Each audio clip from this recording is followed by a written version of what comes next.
बताने में तकलीफ क्या है? जयशंकर गुप्ता जी, ये सवाल बार बार पूछा जा रहा है कि अगर बड़े पैमाने पर सर्च ऑपरेशन चलाया जा रहा है, घुसपैठियों की धरपकड़ की जा रही है, उन्हें डिटेक्ट डिलीट करके डिपोर्ट करने की कवायद को अंजाम दिया जा रहा है, तो ये तो भारत के सारे नागरिकों के लिए अच्छी बात है, बेहतर बात है। फिर ये गरीबों के साथ नाइंसाफी हो रही है, डराने की कोशिश की जा रही है, ऐसे आरोप क्यों लगाए जा रहे हैं? इनमें कुछ दम नजर आता है आपको? या फिर समीर, हम ये बात 1980-90 के आसपास से सुनते आ रहे हैं जी कि देश में बहुत सारे बांग्लादेशी घुसपैठिए आ गए हैं, रह रहे हैं। और दिल्ली में तो बल्कि जब से हम रह रहे हैं यहाँ पे देख रहे हैं तो हर चुनाव में घुसपैठिए हैं, घुसपैठियों को बाहर भगाना है।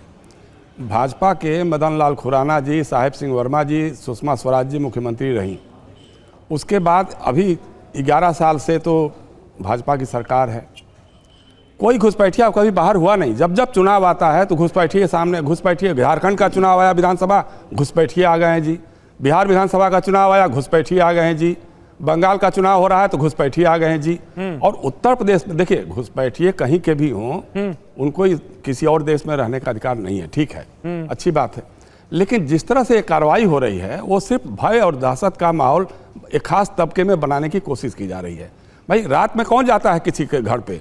झुग्गी में, झोपड़ी में, तथाकथित जो रैन बसेरे आपके हैं, उन रैन बसेरों में कौन जाता है? डाकू जाते हैं, चोर जाते हैं। पुलिस क्यों? जब पुलिस जा रही है तो क्या उसके साथ कोई मजिस्ट्रेट जा रहा है? पुलिस वहां बता रहे थे ना हमारे संवाददाता कि दिन में भाग जाते हैं। नहीं, तो भाई आपकी इंटेलिजेंस क्या कर रही है? इंटेलिजेंस आपकी है, सरकार आपकी है। दूसरी बात, रामकृपाल जी अभी श्रीप्रकाश जायसवाल जी को कोट कर रहे थे जी। अमित शाह जी का भी बयान है। अमित शाह जी कह रहे हैं कि अगर हमारी सीमाओं को आप देखिएगा, ठीक है, बांग्लादेश से लगी हुई पानी, नदी है, पहाड़ है, जंगल है, कोई बैरिकेडिंग नहीं हो सकती है, कोई रोक नहीं लगा सकते हैं। नहीं, ठीक है सर, तो भाई रोक लगेगी कैसे? लेकिन कौन लगाएगा? जो सर मौलिक प्रश्न है वो यही है कि घुसपैठियों को आइडेंटिफाई करना है, उनको देश से बाहर करना है, तो उसका तरीका क्या हो सकता है? और शायद सरकार का जो ये तरीका है, इसको लेकर ही सवाल उठाए जा रहे हैं। और संभल से देखिए खबर आ रही है कि यहाँ 6 बांग्लादेशी मिले और बांग्लादेशियों में 3 महिलाओं समेत 6 लोग हैं। भारत की नागरिकता का आवेदन इन्होंने किया था। शासन को भेजी गई पूरी जानकारी इस संबंध में, ये जानकारी सामने आ रही है। बांग्लादेशियों को यहां पर आइडेंटिफाई किया गया है। पुनीत हमारे साथ इस वक्त जुड़े। पुनीत, सबसे पहले तो हम ये समझना चाहेंगे, जिन बांग्लादेश के लोगों को आइडेंटिफाई किया गया है उसको लेकर क्या जानकारी है, और ये जो ऑपरेशन टॉर्च चलाया जा रहा है, इससे कुछ भी अब तक कंसिडरेबल पुलिस को, प्रशासन को मिला है क्या? कोई जानकारी, कोई इस तरह के प्रमाण की वाकई में ऐसे लोग रह रहे हैं और ये प्रक्रिया आगे बढ़ाई जानी चाहिए? देखिए, संभल के भी तमाम ऐसे लोग हैं जो कि बांग्लादेश में रहते थे पहले, और अभी जब एसआईआर प्रक्रिया के दौरान जांच चल रही थी तो 6 बांग्लादेशी सामने आए हैं जिन्होंने अपने आप को वहां पीड़ित हिंदू शरणार्थी बताया है। जब इनसे यहां पर डॉक्यूमेंट्स मांगे गए तो पता चला कि इन्होंने सीए के तहत भारतीय नागरिकता के लिए आवेदन किया, लेकिन इनके पास कोई भी ठोस ऐसे दस्तावेज नहीं थे जो इनको पूरी इनकी जो पहचान है उसको साबित कर सके। तो फिलहाल जो कमेटी गृह मंत्रालय ने बनाई थी, चंदौसी में उसकी एक टीम मौजूद है, उसके सामने कहा गया है कि ये अपने सारे डॉक्यूमेंट्स जल्द से जल्द दे।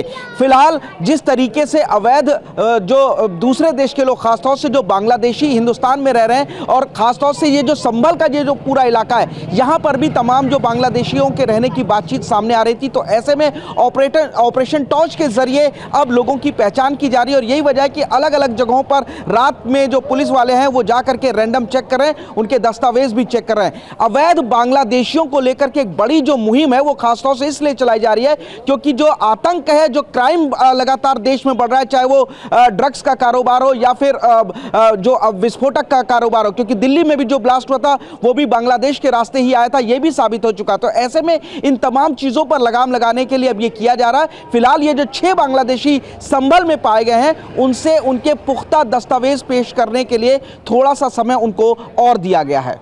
राजेश चौधरी जी बीजेपी से हमारे साथ मौजूद हैं। राजेश जी, कोई मैकेनिज्म सरकार की तरफ से तैयार किया गया है क्या? आप कैसे पता करेंगे कि कौन घुसपैठिया है, या फिर उसमें से कौन से ऐसे लोग हैं जिन्हें पड़ोसी मुल्कों में परेशान किया जा रहा था, रिलीजन के नाम पर प्रोसिक्यूट किया जा रहा था, उन्हें सीए के तहत फिर नागरिकता भी दी जानी है? तो कोई मैकेनिज्म तैयार किया गया है या फिर जल्दबाजी में ये ऑपरेशन शुरू कर दिया गया है, ऑपरेशन टॉर्च?